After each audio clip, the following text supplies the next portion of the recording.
Hello, and welcome to the Aguilar Conversations, a global perspective. I'm Tony Aguilar. On this week's podcast, we welcome one of Britain's most prominent historians, Dr. Ambrogio Caiani. He is the author of several books, and his latest book is entitled Flirting with Evil: The Catholic Church in the Age of Total War and Globalization. He joins us next.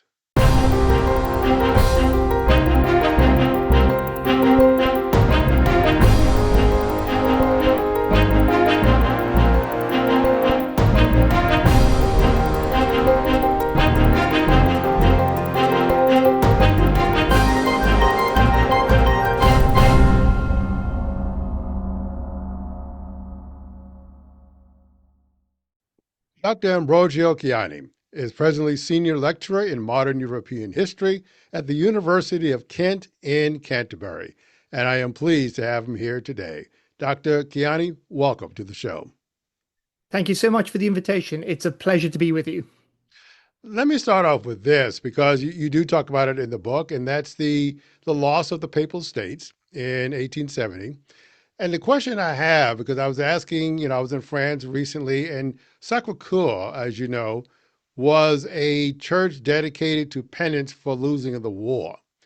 My question is, as they lost the Papal States, was there ever kind of a spiritual thinking about why that occurred? Oh, yes, but the church didn't blame itself. It blamed liberalism, modernity, even socialism, all diabolical forces gathering around it. But it never really did a soul-searching one if they had made mistakes themselves. It was a sense that there were diabolical, literally diabolical forces that had gathered round it. Probably also not helped by Italy's authorities building monuments to the unification of Italy, or in one particularly provocative decision to put a statue up to Giordano Bruno, who the church had burned for heresy, and Freemasons would gather around the statue every year to celebrate this great hero for them. So there was a lot of gloating and a lot of sort of antagonizing the poor old Catholic Church by the newly formed Italian state. Today we celebrate the 2nd of June as the Feast of the Republic. Back then, Italy celebrated the 20th of September, which was the date that Italy's cannons breached the walls of the Papal States of Rome and entered the city. That was the big Italian feast day prior to Mussolini's rise to power. So the church had a lot of antagonism around it and a lot to irk it during this period, and it wasn't really looking to, be self-critical at this stage. Let me ask you, as you were writing the book and as I was reading it, and I got the impression that we're reading about flawed people, as we all are, who were facing an existential threat. And did you see it in that way, in the sense that were they trying to survive this threat? Was it about moral purity versus reality? Or was there a sense of immorality going on? Where do you come down on that? To be honest with you, in earlier periods, like the 1790s or 1800s, the church did face an existential threat. Napoleon kidnapped popes. The French revolutionaries actually had a pope dying in captivity. But the Italian state had no wish to abolish Catholicism. There were attacks on, I guess, the church's educational institutions. There was introduction of lay marriage, and there was a certain amount of limitations on the church's influence and power. But I don't think the existence of the church as an institution or a body was under threat. What was at stake, and the church hated, was that the church would no longer be protected as a state religion in many European countries, that there was a domino effect of what I guess in English we might call disestablishment. And part of the American Constitution, I believe, is that there will be no established religions. So you Americans got there long before we Europeans did. But there's a domino effect of France, Italy, Portugal, Even the Austrian monarchy allows religious pluralism at this time. So the Vatican does feel under threat, but I don't think its existence is ever genuinely challenged.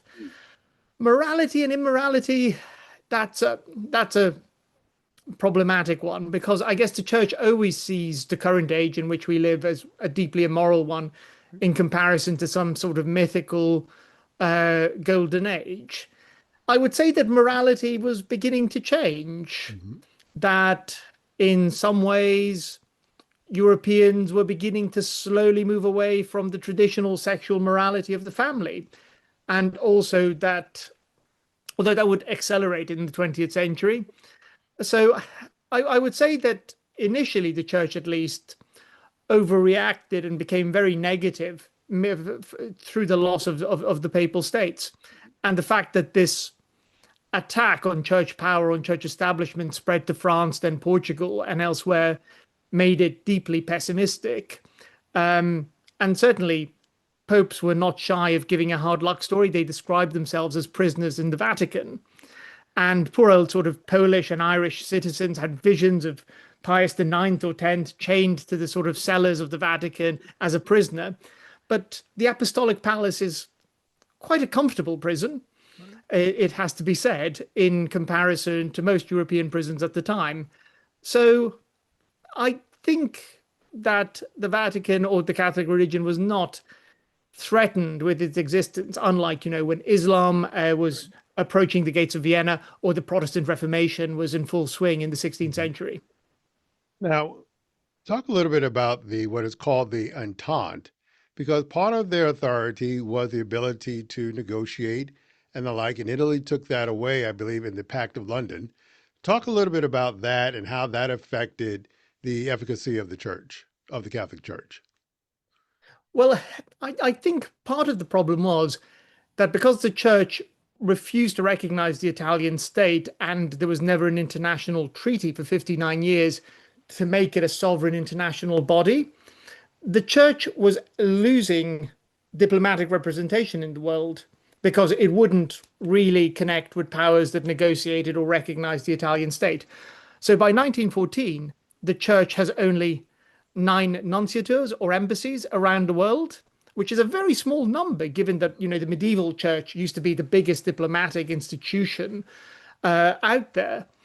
So when we look at the Entente, France, Britain, Russia, well, there are no formal relations with France due to the separation of church and state law of 1905. The Vatican breaks relations. With Britain, because it was an Anglican state, legates had been sent since the 18th century, but there was no formal diplomatic relations. King Edward the Seventh had visited the Vatican informally and had been well received. And with Russia, the relationship between Catholicism and the Orthodox Church and the Tsar's Holy Synod was difficult. And of course, when Italy joins the Entente, changes sides in the war, one of the key secret clauses in the Treaty of London is that the Entente would not negotiate or recognize the Vatican without Italian approval. Whereas if you look at the other side, there is a nunciature in Munich, which is the German Empire, and there's one in Vienna. So with the Central Powers, the Vatican has very normalized relations, whereas with the Entente, it has highly problematic relations. Now, going forward and talking about Italy, it's interesting that the Vatican is created under Mussolini and the Lateran Treaty. How does that come about? Because it seems to me that that's kind of the beginning, not of the return of the vassal state, but it is a return to some semblance of Roman Catholicism and its authority. How does that come about? I think the treaties that are negotiated around Versailles, there are a lot of them, create 10 new nations, which for the most part are what I guess we would call liberal democracies. Mhm. And some of these nations have Catholic parties, but they don't have state religions. And the church doesn't love democracy. It doesn't love the compromises. It doesn't like being one religion amongst equals. Now, Mussolini is not the most promising candidate in 1919 to become a great defender of the church. In the first manifesto for the Fasci di Combattimento, his initial party, The expropriation of all church land and the limitation of church power is one of the major manifesto promises. But then the fascists in 1920 get only 3,000 votes. And Mussolini decides to change direction. He's quite a wily politician. He learns from his mistakes. And he also, in the meantime, meets the Archbishop of Milan, Achilleratti. And I'm sorry to put it so vulgarly, and I hope you'll forgive me, but I guess you have the budding part of a bromance here that they get on really well. They're both authoritarian. Hmm. They both like giving orders, and they both like a clear relationship between both sides. And the Archbishop of Milan becomes Pope Pius XI in 1922. And for 5 years, there are secret negotiations between Mussolini and the papacy about the creation of the Vatican State. There's a very shady figure called Tacchi Venturi, a Jesuit, who goes between Palazzo Venezia, where Mussolini has his offices, and the Vatican, negotiating back and forth. And ultimately, Mussolini does what the Italian state had failed to do for 59 years. It manages to recognize the Vatican and for the Vatican to recognize Italy. Crucifixes are back in the churches. Divorce is never going to be on the cards with Mussolini. Church education is protected. Italians can fund the church. And also, the church is given 1.75 billion lira in compensation for the loss of the Papal States, making it an incredibly wealthy entity. Also, they invest a lot of that in America and London. 1929 is a bad year for investing in the stock exchange, I gather. And the Vatican gets a little bit burnt in that, so it moves from, I guess, in industrial or blue chip shares to real estate after that, and it continues to be a major real estate player thanks to the Lateran Accords. The You part also of the touch on the story that when they were investing, I think the person who was in charge of investments asked not to be held accountable to Catholic standards of investments. Yeah, Agostino Nogara, Yeah. who became the first administrator of the patrimony of the Apostolic See, said, "You know that you've released all these encyclicals criticizing the free market and socialism and giving us clear ethical standards for capitalism. Well, I don't want to abide by that because I want to maximize the church's profits." So you're absolutely right. And he did incredibly well for the church during his stewardship. So you're absolutely right to note that. The part of the Lateran Accords which is more controversial and Mussolini has more problems with is a recognition of the church's civil society movements, the Catholic League of University Students, the Catholic Boy Scouts, all of these institutions Mussolini is a bit worried about because they are competing with equivalents of the fascist party. But eventually in 1931, they smoothed that over. Basically, how to put it, Mussolini may have invented a form of modern totalitarianism, but there's an Italian philosopher called Adolfo Omodei says that the church was bound to get on with him because they'd invented spiritual totalitarianism 2,000 years beforehand. So perhaps they were fated to get on. Um, as you look at this, one of the things that was interesting to me as you tell the story of Mussolini in Italy and Abyssinia is when Italy basically bombs Ethiopia or Abyssinia at that time, uses chemical weapons. But I look at it today, which is fascinating to me. The relationship between Italy and Abyssinia, Ethiopia, is quite good between Prime Minister Maloney and Prime Minister Abiy. How do you see that, and how did that come about? Um, I guess that relations haven't been so good between Italy and its former colonies. But from the 1990s onwards, there was a rediscovery in some ways and an attack on a myth called Italiani brava gente, Italians good people.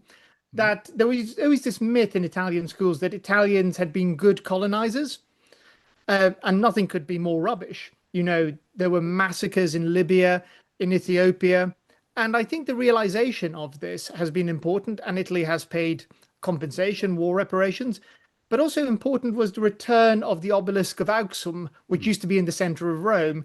So I think we've slowly been making amends for the terrible things we did in East Africa and in North Africa.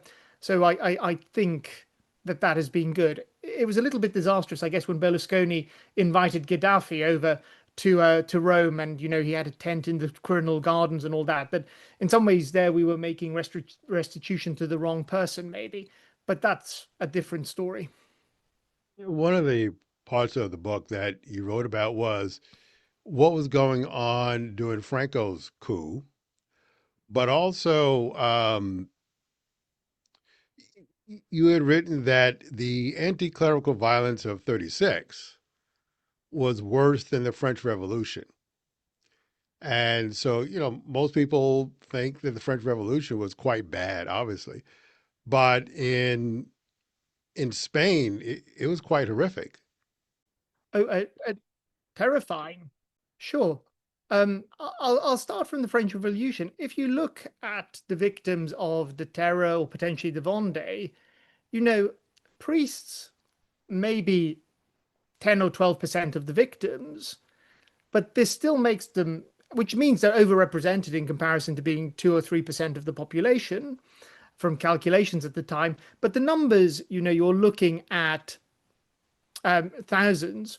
With Spain, you are looking at tens of thousands of clergymen and nuns targeted by the Republican regime. Now, it has been argued that when civil war emerges, anarchists, communists, and socialists target priests, that it's not official Republican policy. But the end result is still the same, that it is one of the bloodiest moments for the church in which archbishops and all manner of clerics are brutally massacred. Now, in the interest of fairness, there is some left-wing clergy in the Basque region, in Bilbao, and Franco does punish and kills them. So there are clerical victims on the nationalist side, but they are tiny numbers in comparison to the massacres on that side. And it also, again, allows the church to form a pretty, what would one call it, comfortable relationship with Franco's regime, that they realize that Franco is a protector of the church and its property, and that he sees it as a deep part of nationalist Spain. So there, I think it's unsurprising that the church chooses a side, and it also happens to be the victorious side. Now we get to Germany, which everyone has an interest in, and and I have to say, the first time I read about Pope Pius XII was Joseph Cornwell's Hitler's Pope. That's the first time I read about him. But you reject that depiction of him. And could you say why you reject that? And what's the actual story behind Pope Pius XII? Because he's a very controversial figure. Oh, And yeah. so say more about him. Yeah. I think Bernard Cornwell is a marketing genius because Hitler's Pope is a brilliant title for a book. Mm-hmm. And if you actually read the book closely, even Bernard Cornwell doesn't believe that Pius XII, Eugenio Pacelli, was Hitler's Pope. Now, Pacelli came from an upper middle class family that was eventually ennobled by the papacy, good servants of the church, especially in the church finances and diplomatic service. Pacelli writes his doctorate on concordats and is involved in the Serbian concordat of 1914. He's there in Germany as nuncio to Bavaria and eventually to Berlin. He knows the German context very well. He becomes Secretary of State, that is the foreign minister of the Pope or prime minister of the Pope, depending on how you want to look at it, in 1931, just 2 years before Hitler's rise to power. And before then, the church had condemned the Nazi movement as pantheist, despite the fact that it had lots of cradle Catholics like Himmler, Goebbels, and Hitler himself, of course, but that they felt that it was heading far more towards neo-paganism. But one of the first things that Hitler does as chancellor is he praises the Christian roots of Germany. And therefore, a bit like Mussolini, the church wonders, is this somebody we can do business with?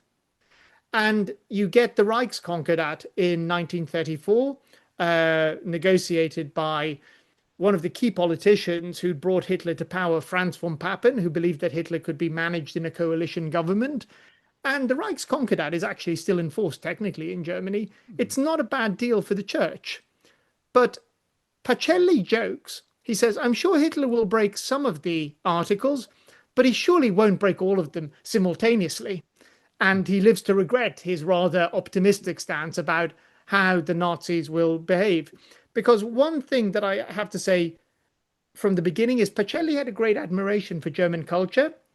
Uh, Sister Lena, or better known from her religious name of Sister Pascalina, is a German nun who becomes his housekeeper in Munich. And for the rest of his career, she will become a formidable gatekeeper with her thick German accent in Rome, ensuring that she decides who has access to the Pope and not. Including his own family was sometimes forbidden from seeing the Pope because they stressed him out too much. So he's not anti-German, but he realizes that Nazism and the Hitler movement is dangerous and also that it can't be trusted. It's never a cozy relationship, unlike Mussolini's fascist Italy. And indeed, Hitler very soon proves that he's not to be trusted by the church.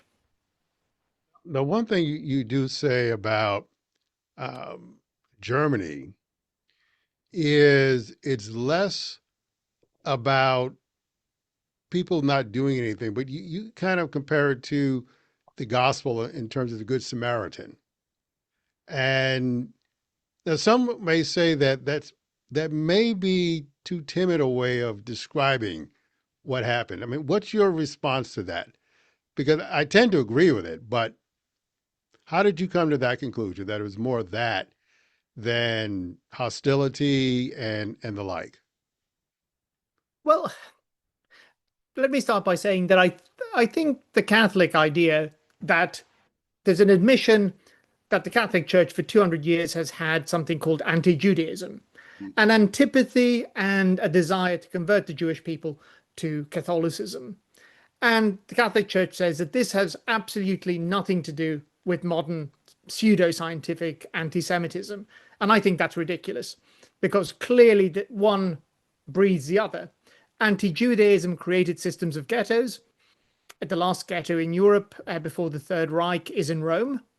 And therefore, there is inspirational cross-fertilization from the two. But there is a, a historian of Germany called Goldhagen who believes that there's something intrinsic to German and Catholic culture that makes the Holocaust possible and that creates active perpetrators. I'm not entirely convinced by this.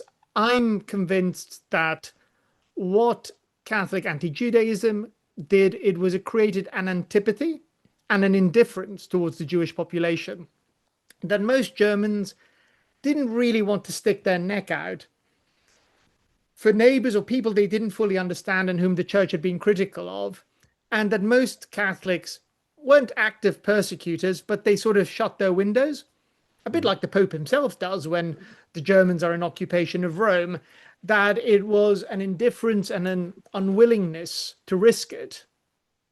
I mean, naturally, there are Catholics who persecute Jews in Nazi Germany and in Europe, and there are also hundreds, if not thousands, of Catholics who help rescue Jews from the Holocaust because, you know, Catholicism is a huge religion. But I would Mhm. say, and this is a guess because it's very difficult to quantify, but that with most people, it's indifference and it's being, you know, passive bystanders and not intervening on behalf of the Jewish population during this persecution.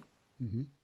Now, during his reign, Pope Pius XII, um, you write about what is one of the most tragic days of the war, and that's January 20th, 1942, when they discussed the final solution.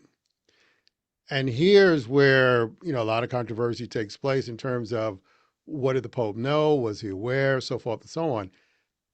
How do you read that? Because there's also a sense you tell the story of the Pope being involved or perhaps being involved in an attempt to overthrow Hitler as well.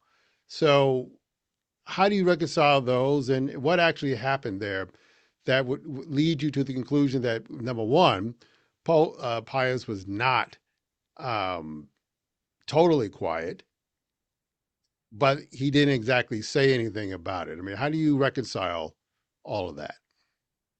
Um, he was a diplomat and also a canon lawyer, so he had a complicated turn of mind.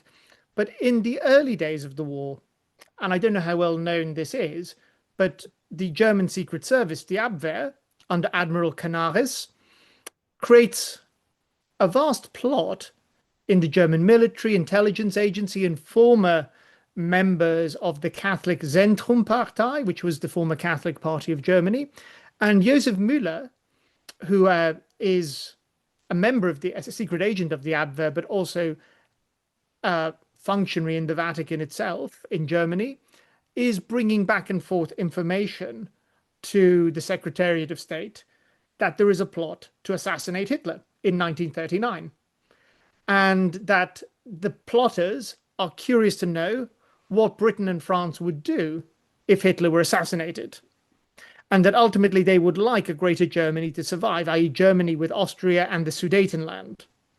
And this offer through the Vatican is made to Chamberlain and the French, but the British and the French don't trust this conspiracy. They're not sure it can actually deliver the goods. Having exposed himself to the danger of compromising Vatican neutrality, Pius XII comes to regret having done this. He even tells the Belgians the date of the invasion, and the Belgian ambassador doesn't believe him. So after 1940, the Pope learns, or to his mind, learns an important lesson that one has to be very careful being neutral and not to expose oneself, especially when the Vatican, after 1940, when Italy enters the war on the side of Germany, is in a war zone. Therefore, the situation is much more dangerous. Now, where it gets really complicated is that the Pope, in his Christmas message of 1942, makes an oblique reference to the Holocaust. He talks about those who, through no fault of their own, other than their heritage, he uses the Italian word stirpe, which could mean heritage or race, but it's very, very vague.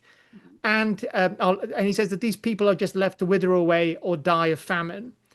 That is the closest he comes to condemning the Holocaust. What's really interesting is that by 1945, he condemns the Nazi regime in public. But from 1945 to 1958, he says almost nothing about the Holocaust or about the persecution of the Jews. And I think that's something that he's been criticized severely for.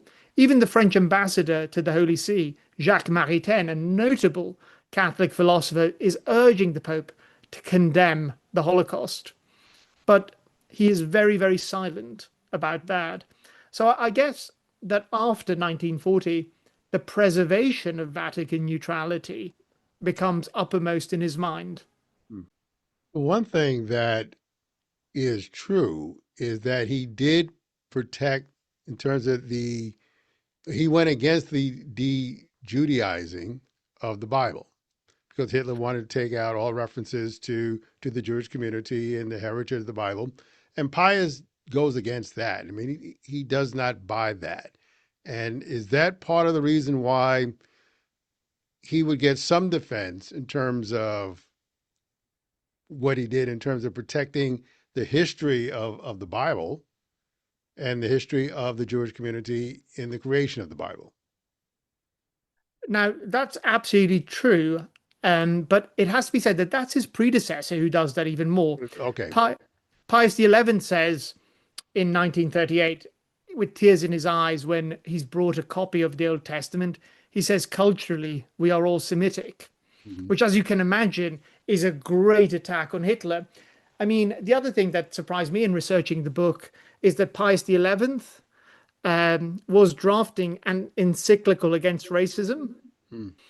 and that this was on his desk when he died, and that we still don't know. The archives have been opened, and we found copies of this draft encyclical attacking racism, but that Pius XII removed it and never had it published. And why he decided not to have this published is perplexing. Um, he That's probably by had John Lafarge, correct? exactly Yeah. well done. Yeah, an American Jesuit. Hmm.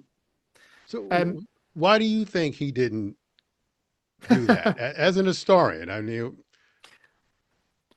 I guess what's really problematic here is that we don't have documentation Mm. or written evidence as to why he didn't do it. My suspicion is that it's it's an interesting document. Lafarge wrote an initial draft, but then German Jesuits and Polish Jesuits toned it down. And again, they started talking about good suspicion of the Jews as a religion and bad suspicion of them as a race. So it's quite a problematic encyclical and draft text. So maybe if we want to be kind to Pius XII, he wanted to revise it and improve it, or he didn't necessarily want to antagonize um, the German foreign ministry or to get protests Mhm. from them. Because, even the smallest of things get protests from the Germans. In early 1940, the Cardinal Primate of Holland, sorry, of Poland, who's called confusingly Cardinal Lond, uh, appeared on Vatican radio condemning the rape and pillage of Poland, Mhm. and the Nazi foreign ministry put in a formal protest against Vatican radio.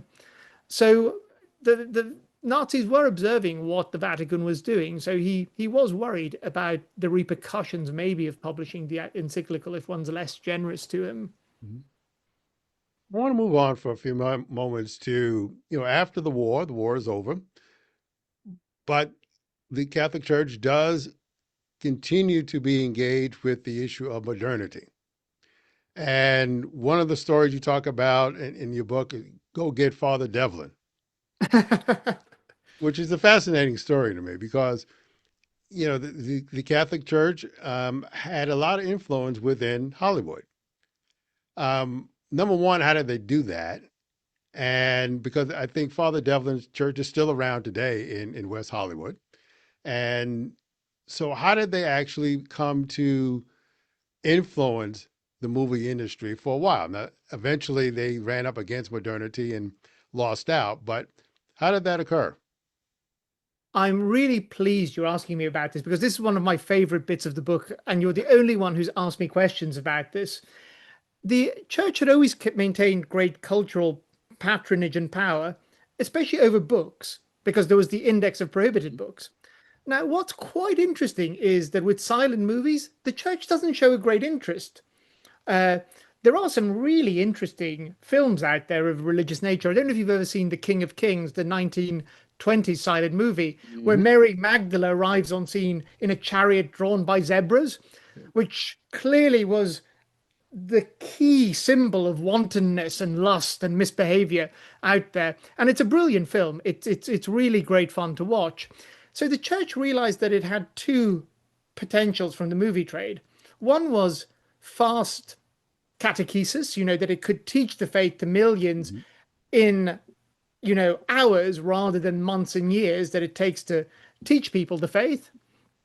But also, for some reason, when you get sound, when you get the talkies, it suddenly gets really scared that people will be easier to influence and be uh, uh, drawn towards sin. And indeed, it has an endorsement in this from one particular figure that it makes me laugh. A lot of movies in the talkies are about crime and gangsters. Hmm. And Al Capone, as he's been taken to prison in an interview, actually says that these movies about tough guys and gangsters are really not doing the youth of today any favors and that they should be banned. As a good Catholic, probably, and an expert in the area, he knew what he was talking about. But what ultimately comes about is that the movie picture's distribution uh, agency, led by somebody called Hayes, a former postmaster general, is looking for a code. And it finds two big figures, a Father Lord, who's a Jesuit, and Joseph Breen, who is a Catholic and a censor, and they come together to create the movie picture code, which is about censorship and what's acceptable and what's not. You also get the aptly named League of Decency, which gives movies an A, B, C rating. A, this is the film you should take your kids to watch. B, uh, watch it with some sort of uh, parental guidance. And C, heresy, terrible. In Chicago, the League of Decency creates a mass, uh, what would you call it, demonstration, where they say an admission to the movie theater is an admission to hell. So to be really careful about what movies you go to see. And they also create something called the pledge. It starts in Cincinnati and then spreads like wildfire across America. And you have to pledge that you will only watch A and B listed movies, but never, never, never a C. And what's amazing in this, and Breen wrote his memoirs, which are one of the most interesting reads of all, about how the movie executives, Warner Brothers, Selznick, all of these great historic producers, you know, have Gone with the Wind, some of the greatest movies of all time, end up in tears or begging Breen and the Catholics to approve their movie, because I guess by the 1940s, there were probably 1950s, there were about 100 million Catholics in the US, or something, an enormous population, an enormous movie viewing public. So that to get a C rating would really harm Mhm. the economic prospects of your film. One of my favorite things in the code created by Father Lord is that the expression hang on to your hats is to be avoided in movies because it's suggestive of a dirty joke. I don't know. I'm not American. If somebody can explain that to me, I'd be very grateful. I can. So, oh man, that Yeah. now I also want to talk about the church also enters into a time of ecumenism, and it doesn't always do it well. No. And Cardinal Ratzinger gets into trouble, and when he starts talking about Muslims and the like, and there was a time I think when he said some words, and there were riots as a result of that. Could you say more? Cardinal Ratzinger, who became Pope Benedict the 16th, say a little bit about that. What happened in that? Yeah. Ultimately, maybe I just have to take a very brief step back before I go to Cardinal Sure. Ratzinger. In the 1960s, Catholicism suddenly does the unthinkable. At the Second Vatican Council, it accepts religious pluralism, and although it still believes that Catholicism is the highest truth, it deems that other religions are fellow travelers. Not in the Cold War sense of the word, but in the sense that they are equal searches for a truth and religious spirituality, and that toleration and good relations amongst Christians and Muslims and Buddhists is something to aspire to, and that this is very, very important. Now, Benedict XVI had always been one of the critics. He'd been a liberal theologian in the 1960s. Then, when he's a professor at Tübingen, his lecture theatre is attacked by student protesters, and that apparently shocked him so much that he became much more conservative going forward. Uh, in the 1980s and 1990s, he becomes a skeptic and a critic of ecumenism.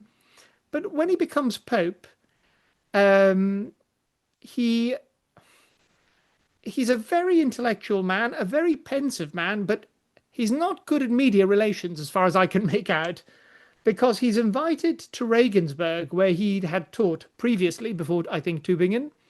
And there he decides to give a speech about religious warfare and God.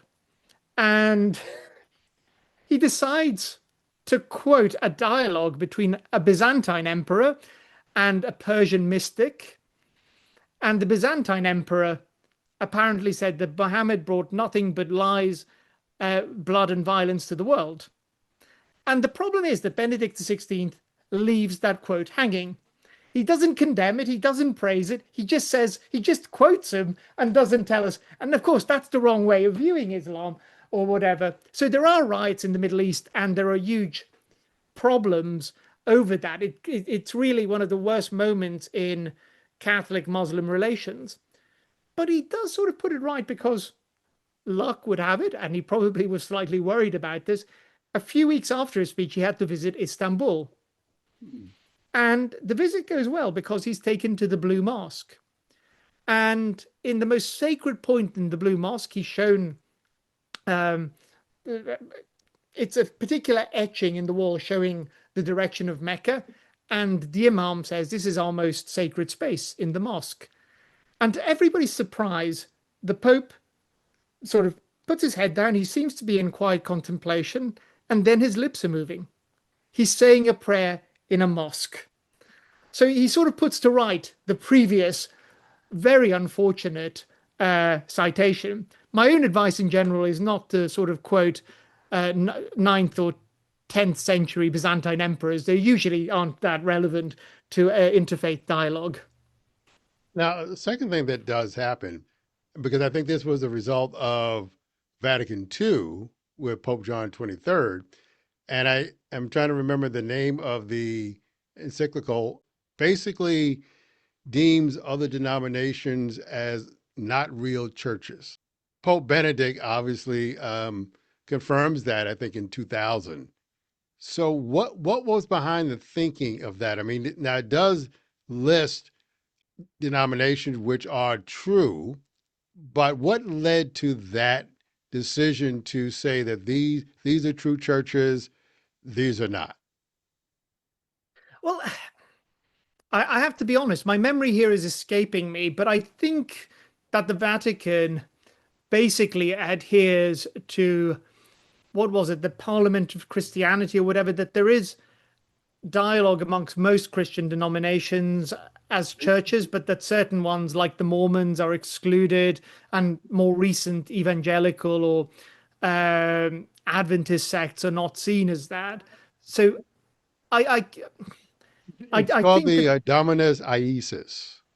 ISIS, to Yes. my shame, I must admit, you have the advantage of me on that one. Now, and I raised that question because, and this is kind of a personal story.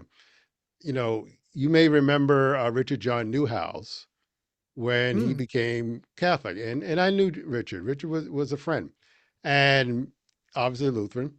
And when he went through his installation at St. Patrick's Cathedral under John Cardinal O'Connor, Cardinal O'Connor said publicly, "Now you are a real priest." Well, my pastor was in the audience that afternoon, and he didn't take too kindly to that. However, I will say this about the Catholic priests in the South Bronx um, where he was preaching at.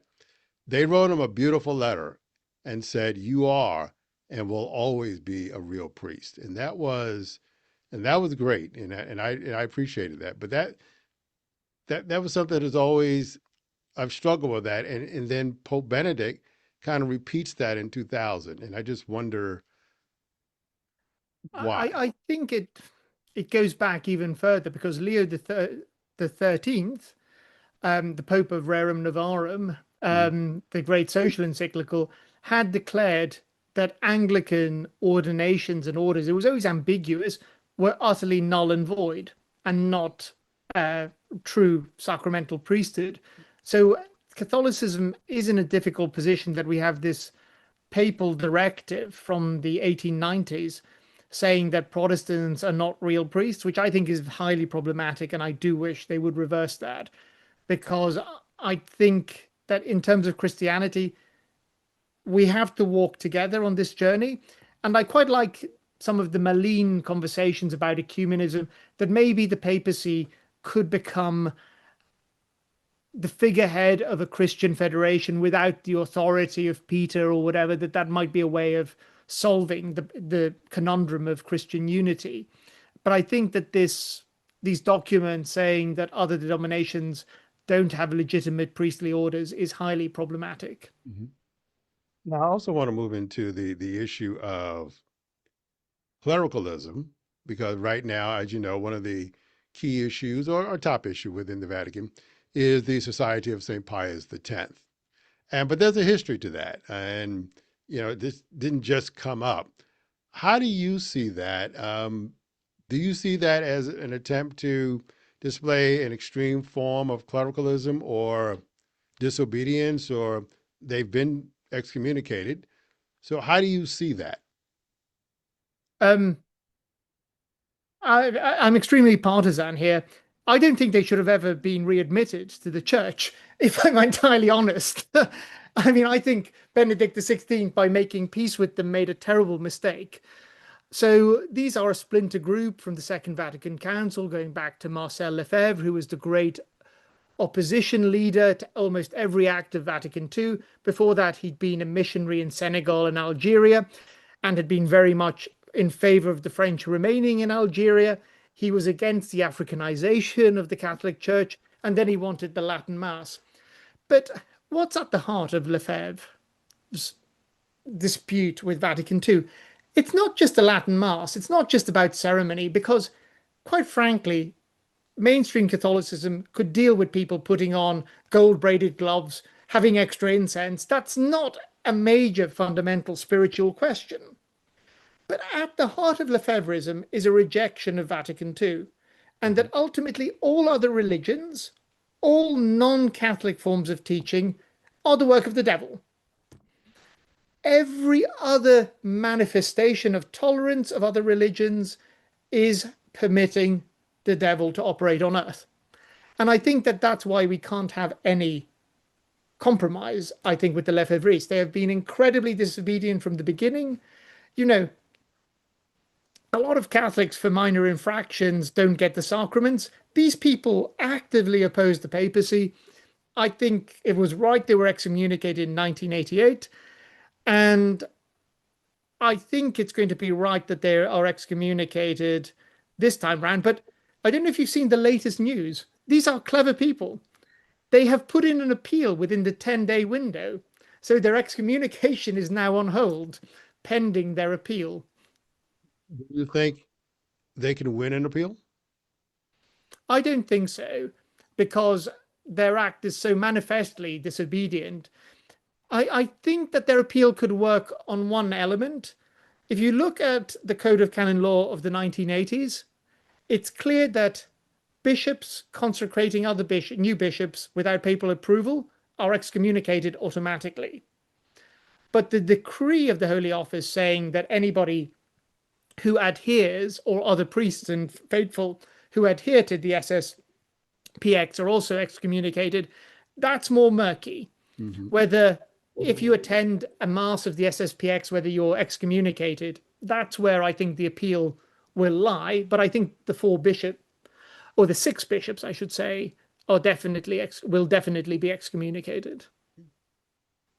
Now, we have to admit, we would be perhaps negligent if we didn't talk about the 80s and the sexual scandals, but that's been covered a lot. And I guess my question is, has the church recovered enough and has the church learned enough from that experience to enable it to move on? Because there's still that notion of distrust and the like, even though the Catholic Church is growing in various places. But what do you think the overall lesson is? We all know the story, but what's the ultimate lesson for the church? You know, as a historian, one of the things I always teach my students is to be wary of two forces: anachronism and hindsight, in the sense that, when I look at the Second World War, I do ask myself the question, in that situation, in that moment, would I have made a better choice, especially with the culture of the time? But when it comes to the child sex abuse crisis, I'm just sorry. We all knew in the 1980s and 1990s that it was wrong, and that the church wanted to preserve its institutional reputation over the communities it was ministering to. Mhm. Now, I have to say that the safeguarding processes that are emerging are very um, reassuring. That recently, I think the Bishop of Arundel in the UK was removed due to allegations and not even confirmed yet, and there will be process. And I'm not uh, making a statement one way or another on his removal, but I think it shows that lessons have been learned. I hope, though, that the church will, in some ways, not always apply canon law in these situations, but maybe first go to the criminal law. That ultimately there is a universal law about these issues and that it should first go to the state when it is a state and a non-religious matter. Mhm. And I hope that lesson is being learned. I definitely think we are doing better.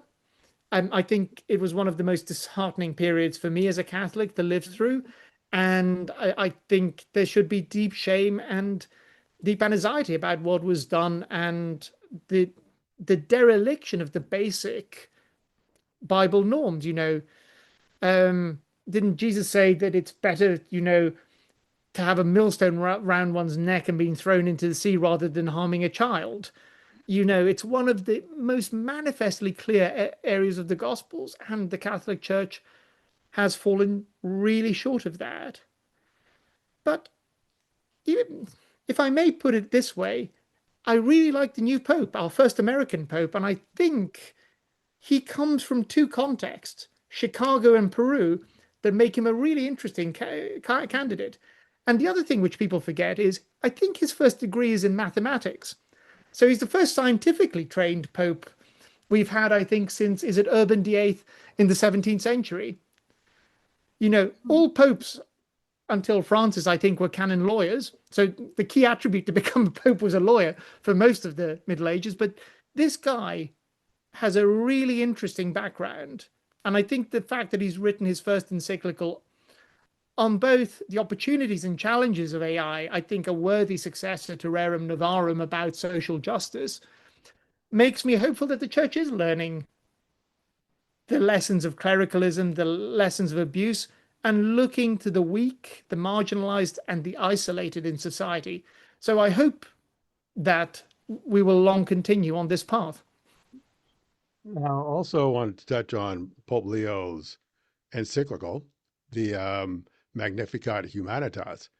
And I wanted to ask you a question, since it's about AI, was his encyclical also about throwing shade against Peter Thiel, who has pretty much compared the Pope to the Antichrist, I guess, and all this craziness? Um, was it about that? Because I think Paolo Bonatti wrote a highly critical piece of Mr. Thiel. And so was part of that a reaction to him as well, to Peter Thiel, in your judgment? Um, I think what what's really quite interesting, I mean, the papacy for the past, I would say, 300 years, what's happened with the SSPX is really unusual because it's named names and there are clear people who are excommunicated or who are in the papacy sites. But it's generally had more general statements, more ambiguous ones. But I certainly think that Peter Thiel is the sort of economic interest behind AI that the encyclical is attacking, Mhm. that it is going sort of into sort of post-humanism and transhumanism, but forgetting the human dimension and the reality of people out there. So yeah, but probably not just not just Thiel, but many other sort of Mhm. AI billionaires or prophets of um, post-humanism. I think they're definitely in the Pope sites I agree because with that. something is going to happen if we automate the job market so much. There is going to have to be some sort of safety net or some regulation that allows people to retain their jobs and their livelihoods. Exactly. And I do have problems with folks who follow Carl Schmitt, so that's a problem too. Um, Let me ask you this. What are the new pitfalls for the church? Because the church, and particularly under Pope Francis, they've encountered the issue of climate change and the like, and they've embraced people like Greta Thurman and people like that. What are the new areas for the Catholic Church to be engaged in? And what are the new pitfalls that they need to be leery of? I think diplomatically, we have to be very careful as Catholics not to just adopt neutrality in all conflicts. I think that under Francis, the decision to not condemn Putin, but to try to keep the lines of communication open between West and Eastern Europe were misguided. I think the church has both the duty and the burden of attacking evil when they see it in the international realm. I'm very worried about the Vatican China deal, which allows the Chinese People's Republic of China a stake in the nomination or vetoing of bishops. It's almost early modern regalianism in a different form. I think that's very, very problematic. And I think there is and this is probably the most problematic issue, and I don't have a solution for it. I think that there is a very difficult dialogue between what we used to call the West and the rest of the world emerging in the church. That what is being called synodality, a process of renewal and listening in the church, has shown that in Western Europe, female ordination, gay rights, all the liberal causes have a big audience, Mhm. and that indeed Pope Francis allowed for the blessing of gay couples, whereas African churches, churches in Asia have asked to opt out of general decisions. Mhm.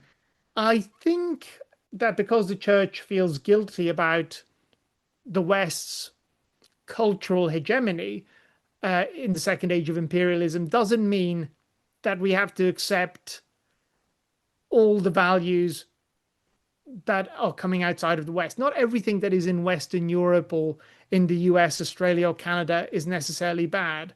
I do worry about us bowing towards less fortunate parts of the world and their values, and I'm not always sure that that's the right way to go. You know, if there are prejudices against homosexuals, women, or other things in other sections of the world, I think the church has to fight those Mhm. because that's the right thing to do. In your book, I want to read what you said, I think, towards the end. It is a fitting paradox that the new pope elected in 2025 is an American who had chosen the name Leo the 14th. He comes from a culture that at its worst places individualism and materialism at the heart of all human endeavor. Yet Provost is not an ambassador for the American dream. And the prospect of a pope devoted to the social vocation of the Roman Church is to be welcome. If Pope Leo the 14th mixes his missionary zeal with the redemptive forgiveness of Pope Francis, there is new hope for Catholicism. Because you are a liberal Catholic, and Very much so. you still believe that there's room for Vatican II to play out even now. So if you could predict where is this all going to land at the end of the day with Pope Leo, who's been a fighter, quite frankly. He's taken on Trump and people like that and JD Vance and I think he's going to continue down the path of Vatican II, but in a quieter and more conciliatory way than Francis, who was a much more pugnacious and sort of fighting pope. But I think by doing it quietly and elegantly, he will get better results. For instance, the SSPX decision, I think, is absolutely the right one. What will be interesting is will the SSPX die a death of irrelevance, or are they going to start making alliances with MAGA and the Front National in France, or I'm having a lapsus of memory, but there's now a new party that's come out of the Italian Northern League that is actually very pro the SSPX.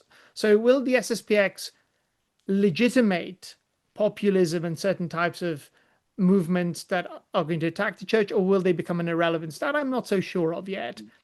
But I definitely think that Leo the 14th is going to move much more carefully in a much more studied way.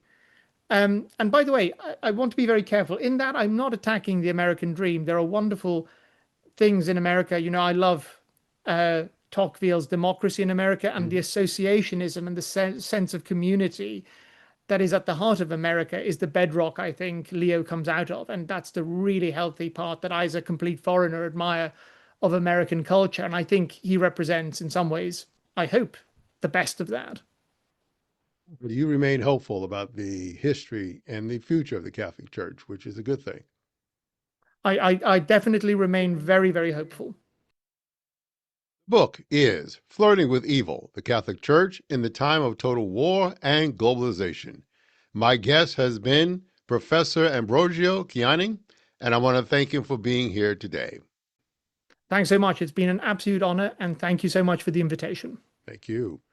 And join us again next week as we look at another issue of global importance here on the Aguilar Conversations, a global perspective.